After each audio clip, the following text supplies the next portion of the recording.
YouTube, what's good? It's your boy Cozmoe with another tutorial. Today we're looking at my new song called The Team, which has a drop with a lot of funky elements, kind of like a Griz or a Gramatik track. Let's hear a little bit of that.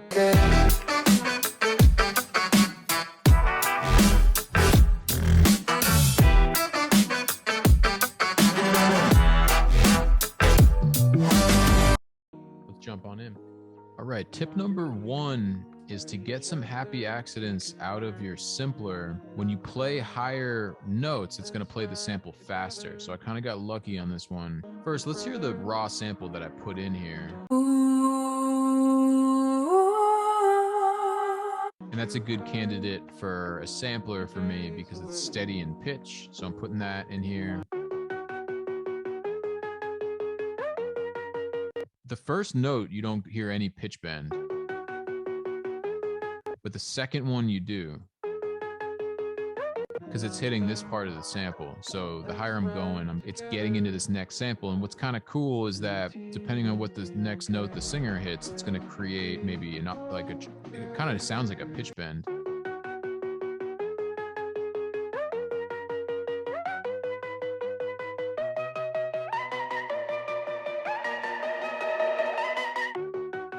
Creates a really cool melody there. But I'm layering that. I usually start with Serum. And then since it's kind of a basic sound, I'll layer in the sampler. Looks like I have another layer or two to make it brighter. So 3 layers all together.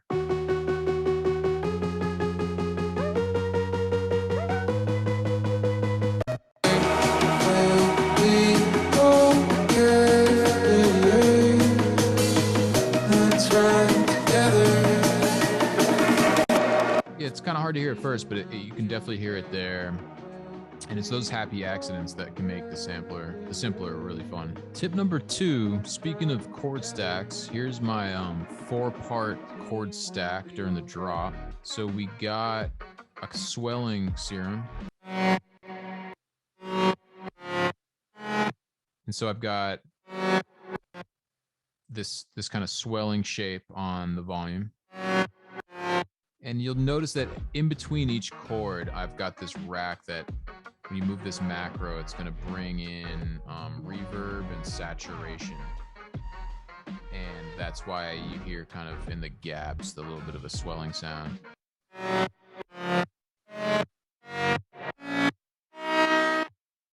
Yeah, some of these have just, you hear a little bit of reverb going on. It's pretty subtle. And then the second layer, my goal is to make it that big kind of trancey, detuned vibe. So I have another oscillator that's up an octave, and I've got some noise and some distortion. Then for the third layer, I've got a different synth. So I went to Massive, brought in Massive just because it's got a different sound than Serum.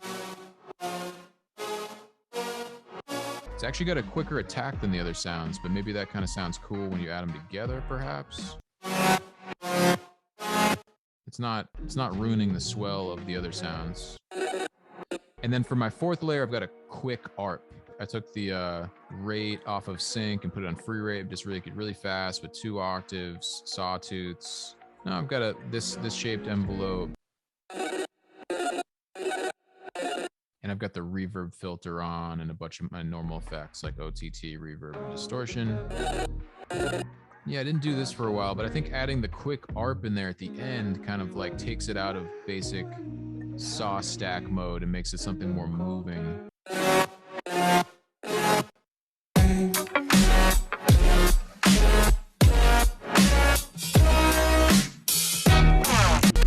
Yeah, it makes it really fast in a way. Tip number 3 is to use lots of Command D glitches. I'll show you what I mean. So I've got on my vocals here, I'm looking for a special effect. And I guess I'm saying something like "and the team." And so I've just taken one little part and chopped it up and hit Command D to kind of create my own little swell sound. Here, this one is down 2. This one's up 10. They're an octave apart. This one's panned a little right and it's down an octave. This one's up. I'm automating reverb throws while this is happening. So I do this a lot when I don't know what else to do, to kind of just make my own either little granular buzz sound or maybe kind of make a little swell sound like this.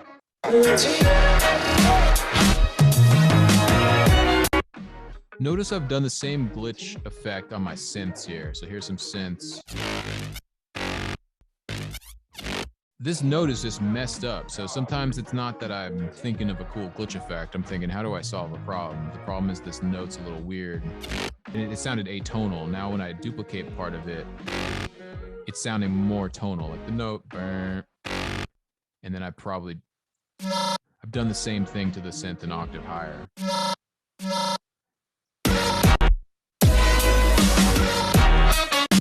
Tip 4 is to pick a theme for your track and try to come up with the name of your song first. So I think I came up with the team representing your squad, putting that word right before your drop and right at the end of your drop too. So you can see I'm saying the team will be okay. The team will be okay.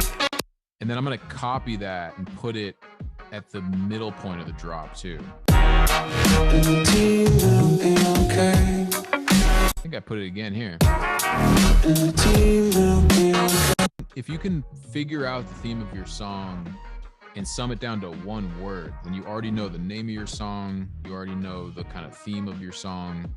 And sometimes it's hard to think of what that can be, but if you can think of that one word, then it's going to set it up a lot easier where you know you're going to be able to rely on that. You still got to come up with a cool little melody, and you know, it's not just saying the team, I'm saying the team will be okay, but if you can get that at the beginning, it's going to make your life easier. Tip number 5 is to take your bass patch and duplicate it and use it as a lead as well. And I actually showed this patch, I think on a previous tutorial on the song Pray and Hope, but I've got this bass that I got from Donkong's tutorial. I'm using it as a lead though. I'll put a link in the description for Donkong's tutorial. They call it the comb wobble. Key to the sound is using the distorted comb bandpass filter. But I'm using that as a bass, but then I'm also layering it the same bass line up an octave. But I'm not just pitch shifting the audio up an octave, I'm duplicating Serum and getting a new track and kind of tweaking the patch a little bit, making it more like the lead. Because then when you add that together with the bass and the lead, it's bigger, and then I'm layering that with everything else.